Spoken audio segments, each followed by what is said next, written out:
कामचोर बहू। कांता बहन की 2 बहुएं थीं, बड़ी कल्पना और छोटी प्रिया। कल्पना का जैसा नाम वैसा ही काम। सारा दिन कल्पनाओं में रहती, ना कोई काम करती न कोई धाम। अरे कल्पना बहू, जरा अच्छी सी चटनी पीस दे, आज कुछ मजेदार खाने का मन है। पेट में जलन हो जाएगी माँ जी बुढ़ापे में, और वैसे भी मेरा काम करने का वक्त शाम का है, अब प्रिया को ही बोल दो।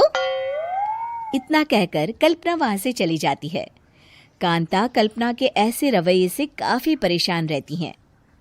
मैं बना देती हूँ माँ चटनी, ऐसा बोलकर प्रिया माँ को चटनी बनाकर प्लेट में खाने को देती है कि तभी वहां कल्पना आ जाती है। अरे वाह चटनी, जरा चख कर तो देखूं, बड़े दिन हो गए। अरे नहीं बहू, तू तो रहने ही दे चटनी खाना, पेट में जलन हो जाएगी।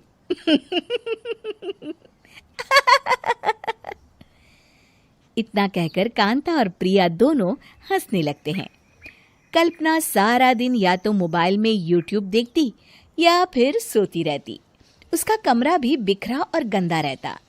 एक दिन कल्पना का पति अशोक उससे कहता है, अरे कल्पना, जानवर भी उस जगह को साफ कर लेता है जहां वो बैठता है, तुम तो इंसान हो, कैसे इतने गंदे कमरे में रह लेती हो?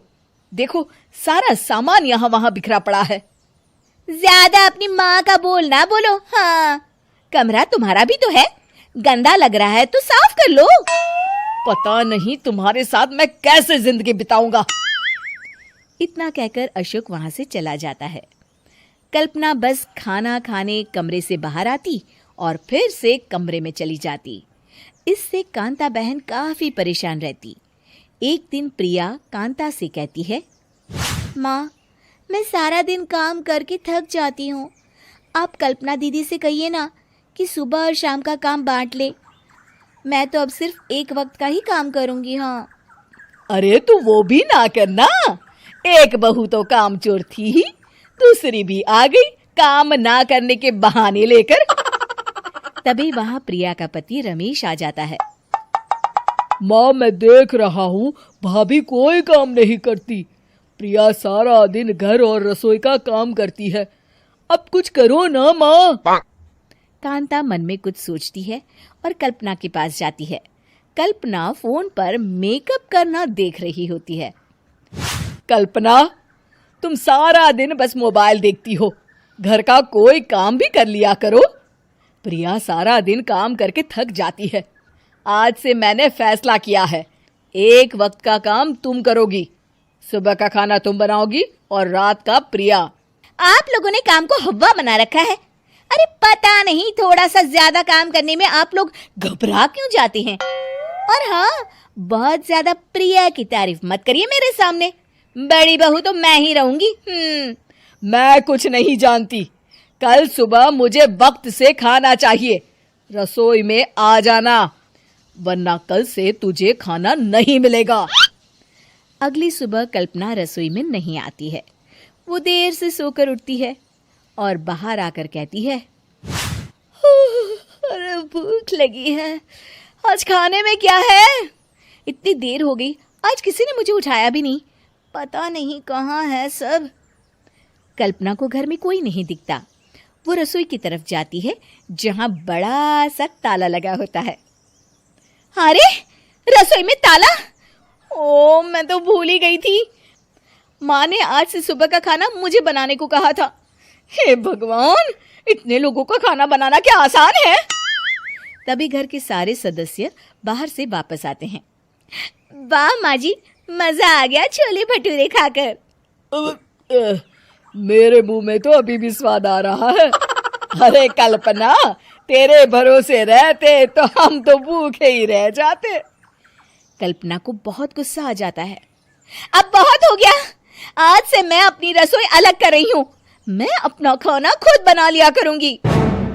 कल्पना अपनी रसोई अलग कर लेती है, पर आए दिन उसका देर से उठना और काम न करने की आदत से वो भूखी ही रह जाती थी।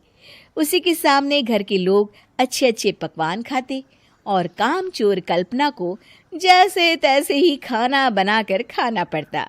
पर एक दिन तो हद ही हो गई। माँ, दीदी आज सुबह से कमरे से बाहर नहीं निकली, हमें जाकर देखना चाहिए। सो रही होगी कामचोर कहीं की। पर तुम कहती हो तो चलो देख लेते हैं उसे। कल्पना कमरे में पेट पकड़कर बैठी होती है।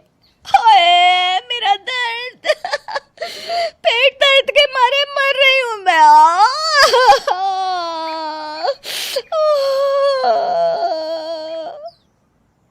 अरे दीदी, क्या हुआ? पेट में दर्द क्यों हो रहा है? डॉक्टर को दिखाया आपने?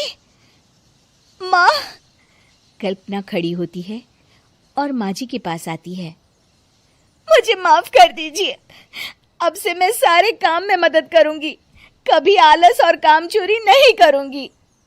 हाँ, वो तो ठीक है, लेकिन अचानक क्या हो गया जो तू काम करने को तैयार हो गई? कामचोर कल्पना। माँ, लगातार बासी और उल्टा पुल्टा खाना खाने के कारण मेरे पेट में इन्फेक्शन हो गया है। काम न करना पड़े इसलिए मैं 2 दिन का खाना एक दिन ही बना लेती थी। बासी और खराब खाना खाने के कारण लेने के देने पड़ गए। पेट में दर्द हो रहा है। चलो अच्छा हुआ, देर आए दुरुस्त आए।